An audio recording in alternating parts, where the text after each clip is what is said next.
처마에서 떨어진, 그리고 어딘가에서 떨어진 낙숫물, 한 방울씩 떨어지는 물, 별것 아닌 것처럼 보여요. 한 방울씩 똑똑하고 떨어지니 별것 아닌 것처럼 보여지는 낙숫물이 결국에는 바위에 홈을 내고 결국에는 바위를 뚫는다고 합니다. 뭔 힘이 있을까라고 생각하지만 오랜 세월 한 곳을 향하여 계속해서 한 방울 한 방울 떨어지면 결국 바위 위에 흠을 내고, 그래서 어디선가 본 적이 있는데요, 그 방법을 따라서 바위를 가르기도 한답니다. 물을 가지고, 아주 센 물을 가지고 바위를 자르는 그런 일도 요즘도 하기도 한다고 해요. 여하튼 그것처럼 별것처럼 보이지 않는 한 방울의 물이지만 오랜 세월 동안 계속하여 떨어지면 바위에 홈이 생기기도 하고 바위가 갈라지기도 한답니다. 물뿐만이 아니더라고요. 찾아보았더니 흙도 바람도 바위나 땅을 파고 모양을 만든다고 합니다. 사진 좀 보여주세요. 심지어는요, 나무의 뿌리가 바위를 파고 모양을 만든답니다. 신기하죠?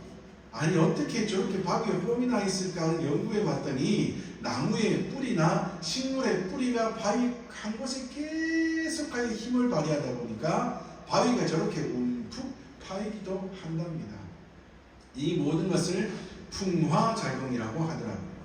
이 풍화작용이라고 하는 것은 한 곳을 향해 끊임없이 운동 에너지를 쏟을 때 이러한 현상들이 일어난다고 합니다.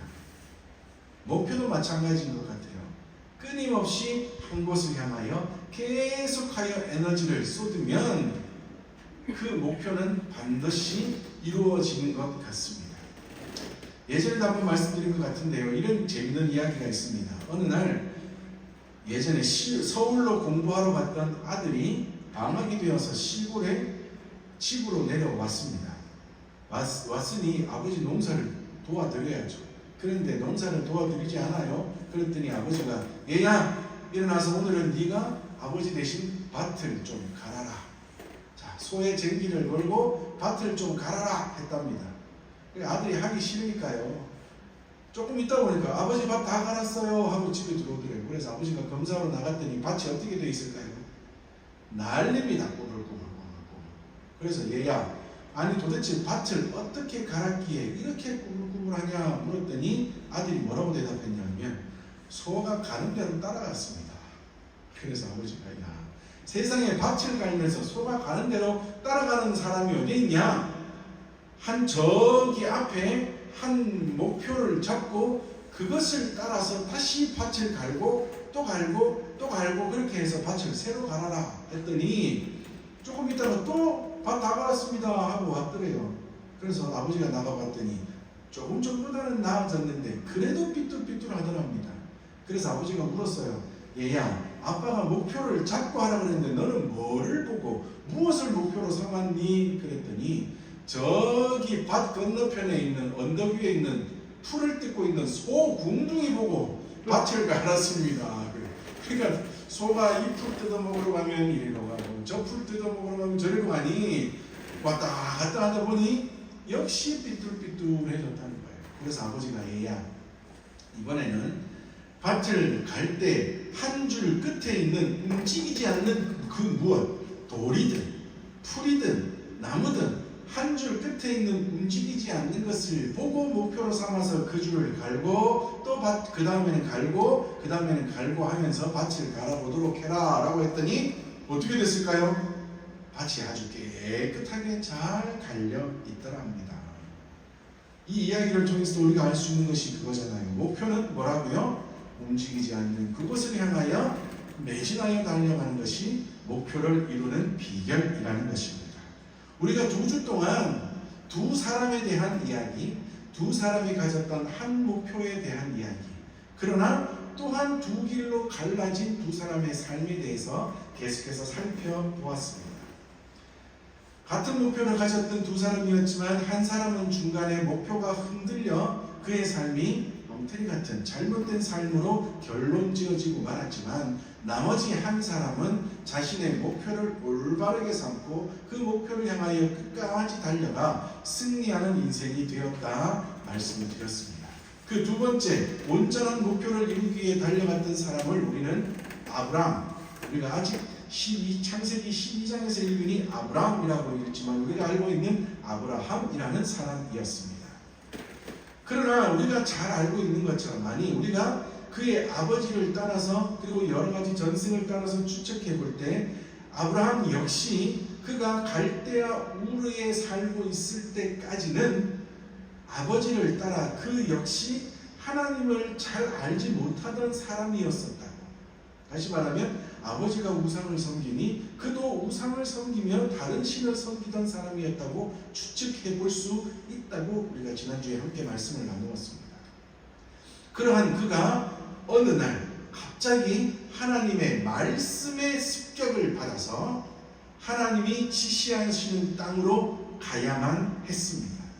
그리고 그가 걸어가는 땅을 우리는 목표로 삼아가고 있는 땅을 우리는 가나안이라고 알고 있습니다. 그러나 그는 가나안이라고 알고 있는 것이 아니라 그냥 어떤 땅, 하나님이 지시할 땅, 우리는 지리적으로도 지금쯤 가나안이 어디에 있다고 지도를 보면 알 수 있는 그 땅이지만 떠나서 길을 가고 있었던 아브라함은 전혀 그 땅이 이름이 가나안인지 무엇인지 어디에 있는지도 알지 못한 채 그냥 걸어가야만 했었다 말씀을 함께 나누었습니다. 그러므로 그는 가나안을 향하여 걸어갔다기보다 뭘 향하여 걸어갔다고요? 하나님의 말씀을 향하여 걸어간 것이 더 정확한 표현이라 말씀을 드렸습니다. 다시 말하면 그는 가나안을 목표로 삼은 것이 아니라 무엇을 목표로 삼았어요? 하나님의 말씀을 목표로 삼은 사람이었다. 말씀을 함께 나누었습니다.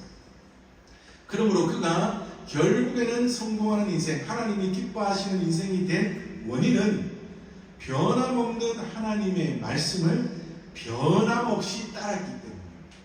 하나님의 말씀은 변함없어요. 언제나 동일하신 하나님의 말씀이에요. 그 말씀이 아브라함에게 찾아왔을 때 아브라함은 변함없는 모습으로 그 말씀을 따랐기에 그의 인생이 성공하는 인생, 하나님이 기뻐하시는 인생이 되었다는 겁니다. 우리도 마찬가지예요. 우리도 우리의 인생을 살아가며 우리는 때때로 하나님의 말씀에 집중하기보다 내가 좋아하는 그 무엇, 내가 세워놓은 그 어떤 것을 목표로 삼고 그것을 위하여 하나님도 때로는 이용해 버리는 너무나 잘못된 모습으로 살아갈 때가 너무나 많이 있다는 것입니다. 예를 들어서요, 선행을 합니다. 그러면 우리가 선행을 하고 누군가를 섬기고 누군가를 도와주는 이유는 뭐예요? 하나님이 나를 하나님의 자녀 삼으시고 하나님의 구원 백성 삼으셔서 선한 마음까지 주셔서 너무나 감사한데 거기다가 누군가를 도와줄 수 있는 저보다는 내가 더 재정적으로도 나을 수 있는 은혜를 베풀어 주셨기에 감사함으로 그 사람을 뭐 하는 거예요? 섬기는 거예요. 이것이 뭐예요? 선행입니다. 이것이 섬김이에요. 그러므로 그 섬김에는 뭐가 있으면 안 돼요? 그 뒤에 따르는 계산이 있어서는 안 된다. 이게 진짜 하나님이 주신 마음이요, 이게 진짜 그리스도인들이 해야 될 선행의 모습이에요. 하나님이 나에게 은혜를 주셨기에, 아니 구원 백성 삼으시고 하나님의 자녀 삼으신 것도 너무나 감사한데 누구를 도와줄 수 있는 재정까지 하나님께서 나에게 주셨네. 하나님 감사합니다. 기쁜 마음으로 섬기겠습니다. 돕겠습니다. 하는 것이 진짜 참된 그리스도인의 섬김의 모습입니다. 그런데 어떤 사람들은 어떻게 섬기는지 아십니까? 섬겨요, 누군가를 도와줘요. 그러면서 하는 말이 무엇인가 하면 이거 하고 나면 나한테 뭐 생길 건데, 하나님이 나 뭐 잘 봐주실 건데, 하나님이 뒤에 나를 좀 더 높게 세워주실 거니까 하나님이 분명히 갚아주실 거야. 그것을 생각하며 돕는다는 거예요. 심지어는 일반 성도님들이 아니라 목사들까지도 그런 생각들을 가지고 살아가는 자들이 너무나 많이 있더라고요. 이거 잘하면 나를 하나님이 좋은 자리 주실 거야. 그러니까 얼마나 옳든 같은 생각들이 있지요. 아니에요. 그 사람들은요, 그 모습은요, 하나님의 말씀을 목표로 삼은 것이 아니라 가나안을 목표로 삼아서, 그러다 보니 데라처럼 가나안으로 가다가 가나안보다 더 좋아 보이는 어디요? 하란을 만났구만 정착해버리는 엉터리 같은 모습으로 살아갈지도 모른다는 겁니다. 그러므로 우리가 늘 기억해야 될 것은 우리의 목표는 그 어떤 것이 아니라 오직 하나님의 말씀, 하나님의 명령이라는 것. 하나님이 말씀하실 때마다, 하나님이 명령하실 때마다 우리가 예배 전에 찬양 드린 것처럼 주님 내가 여기 있사오니 나를 불러주시옵소서, 나를 보내줘 주시옵소서, 내가 부르실 때마다 말씀하실 때마다 그 말씀 따라 나아가겠습니다 하는 것이 진짜 온전한 그리스도인의 모습입니다. 그러므로 우리도 오늘 이 아브라함의 모습을 잘 기억하시면서 가나안에 집중하는 것이 아니라 하나님의 말씀에 집중하여 달려갈 수 있는 우리 모든 믿음의 식구들 되시기를 주님의 이름으로 축복합니다.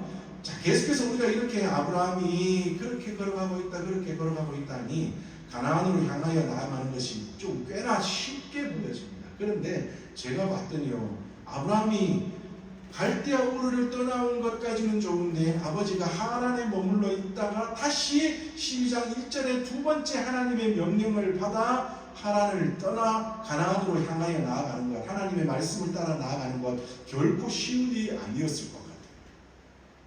어떤 성경학자들은 말해요. 하란에서 아마도 이 데라가 일찍 죽었을 것이다 라고 말하는 성경학자들도 있고요. 그리고 이 하란에서 이 데라의 가족이 별 볼 일 없어서 아브라함이 다시 가나안을 향하여 길을 떠나게 되었다고 말하는 성경학자들도 있는데 저는 아무것도 찬성하지 않습니다. 왜냐하면 이 하란에서 데라의 가족들은 꽤나 괜찮았을 것 같아요. 왜냐하면 먼저 나이로 계산해 봐도요, 아버지 데라는 아브라함이 떠날 때 아주 그냥 잘 살아 계셨습니다. 자, 우리 계산을 해봅시다. 창세기 11장 26절 말씀해요.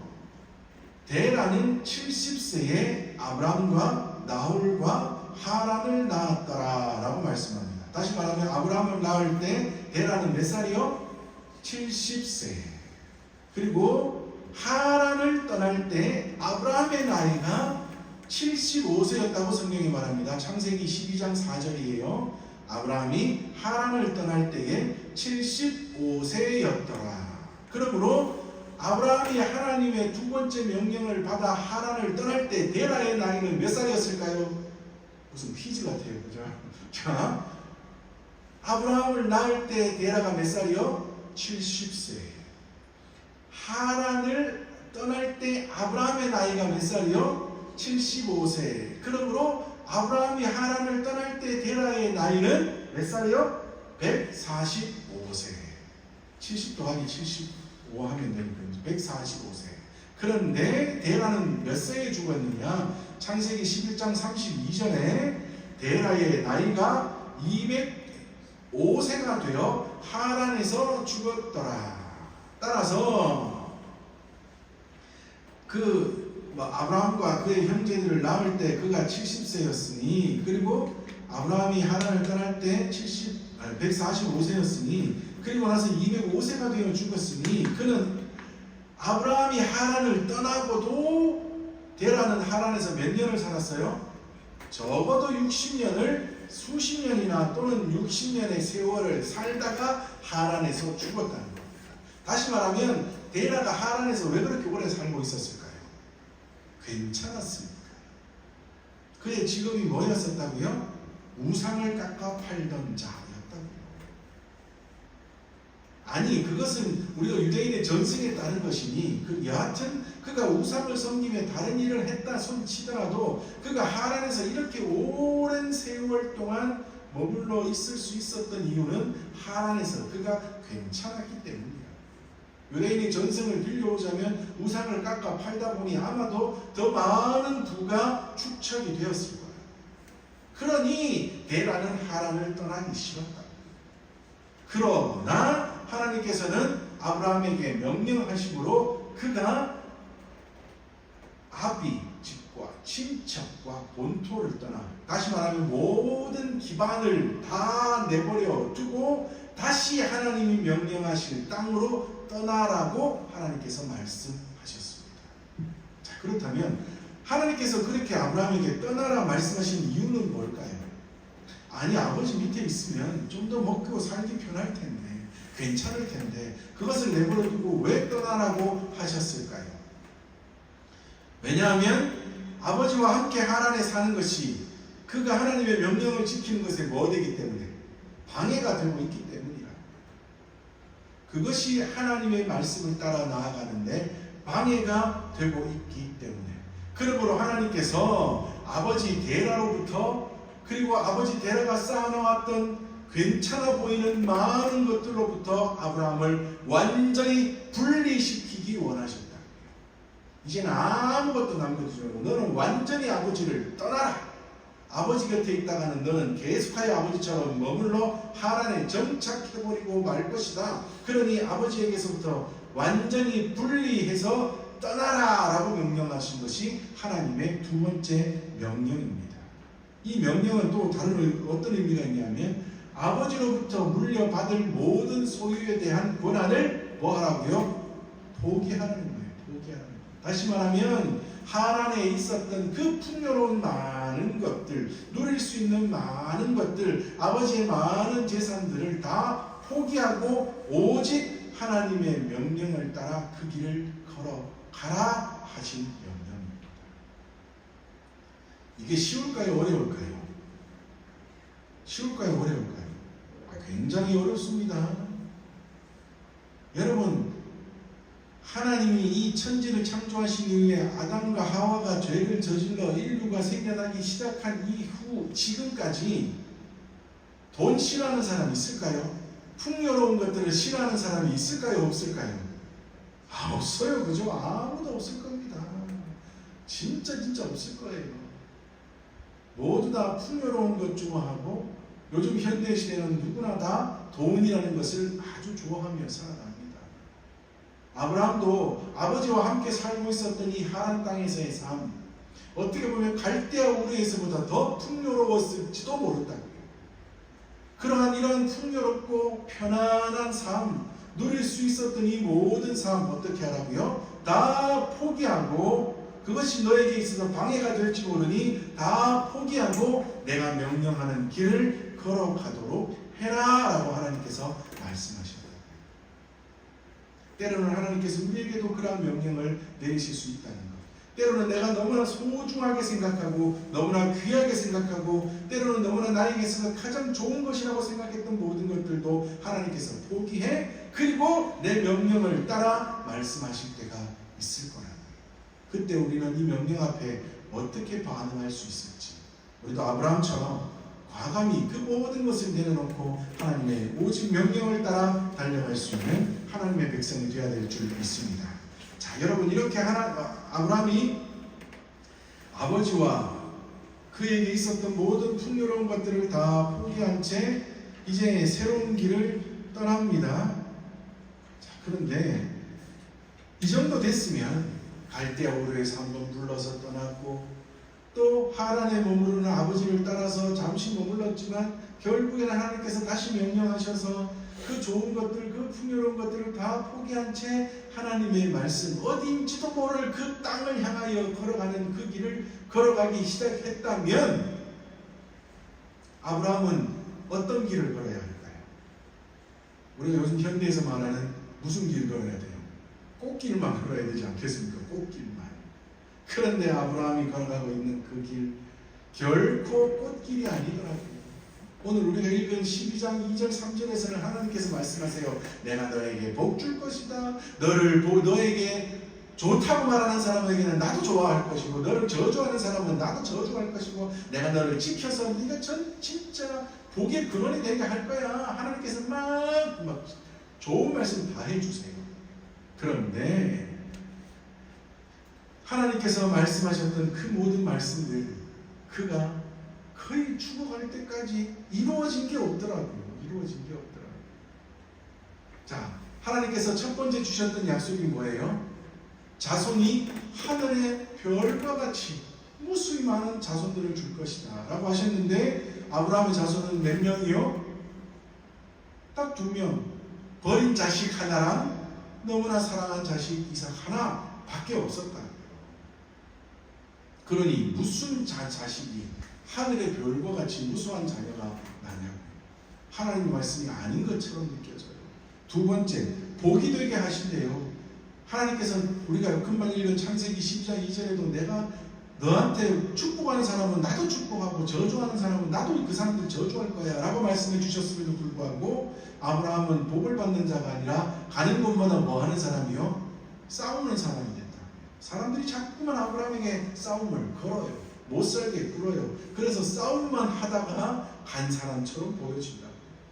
3번째, 땅을 주시겠대요. 가나안 땅으로 가라. 그러면 그 땅을 주시겠다 말씀하셨는데 아브라함 나중에 너무나 사랑하는 아내 사라가 죽었을 때 장사 지낼 땅 한 평이 없어서 돈을 주고 땅과 굴을 사야 되는 지경에 이르는 사람이었다.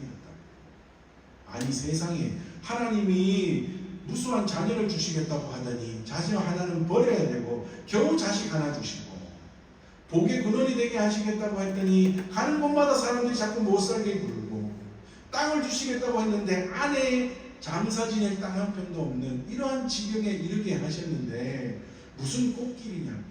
무슨 하나님이 복을 주신 것처럼 보이냐고요. 그러나 그가 걸어가는 길이 이렇게 힘든 길처럼 보였지만 그의 결국은 어떻게 되었을까요? 그의 결국은 하나님께서 정말 아브라함을 통하여 오가는 많은 세대와 후손들을 주시고 이스라엘 백성들뿐 아니라 지금까지 우리도 누구의 자손이라고 말해요? 아브라함의 자손이라고 말하는 그 놀라운 은혜를 아브라함에게 하나님이 주셨다. 그리고 아브라함은 진짜 복이다. 진짜 복의 근원이다. 지금도 우리가 그를 칭송하며 하나님의 은혜에 감사하며 그를 높여 부르지 않습니까? 그 은혜를 하나님께서 결국에는 주셨다. 그리고 그의 후손인 이스라엘 백성들에게 하나님이 땅을 주시고 또한 그뿐 아니라 오고 가는 많은 세대들의 하나님의 백성들에게 하나님이 살아갈 터전들을 주시고 그 가운데 하나님을 예배하고 하나님을 찬양하며 살아갈 수 있는 은혜를 베풀어 주셨다. 그가 살아가는 그 당시 그 삶, 아브라함의 삶에서는 괴로웠을지 모르지만 정말 그 후에 나타나는 모든 세대와 세대들을 통하여 아브라함에게 약속하셨던 그 은혜가 결국에는 이루어지게 하셨다는 것. 이 말씀은 우리에게 무엇을 말씀해 주느냐? 우리도 때로는 살아가다가 보면 내가 열심히 살아도 내가 정말 하나님을 잘 믿고 하나님을 잘 의지하고 하나님의 뜻을 온전히 이루며 살아간다 할지라도 당장 내 앞에는 괴로움이 다가올 수도 있고 어려움이 다가올 수도 있고 마치 아닌 것처럼 보여지는 순간이 벽이 가로막혀 보이는 순간이 우리 가운데도 올 수 있다. 그러나 그 순간에도 우리는 뭐 해야 합니까? 흔들림 없이 하나님의 말씀을 목표로 삼고 계속하여 달려가는 하나님의 백성이 되어야 될 줄 믿습니다. 그러면 하나님께서는 결국에는 하나님께서 우리를 칭찬하시고 결국에는 우리가 상상하지도 못할 크고 놀라운 은혜와 복을 우리에게 베풀어 주실 줄 믿습니다. 우리가 3주 동안 함께 살펴본 이 말씀, 아브라함의 말씀을 다시 한번 기억하시면서 변함없는 하나님의 말씀, 그 하나님의 말씀을 변함없는 모습으로 목표로 삼고 열심히 달려 우리도 아브라함처럼 승리하는 인생 살아갈 수 있는 저와 우리 모든 믿음의 식구들 되시기를 주님의 이름으로 축복합니다. 아멘.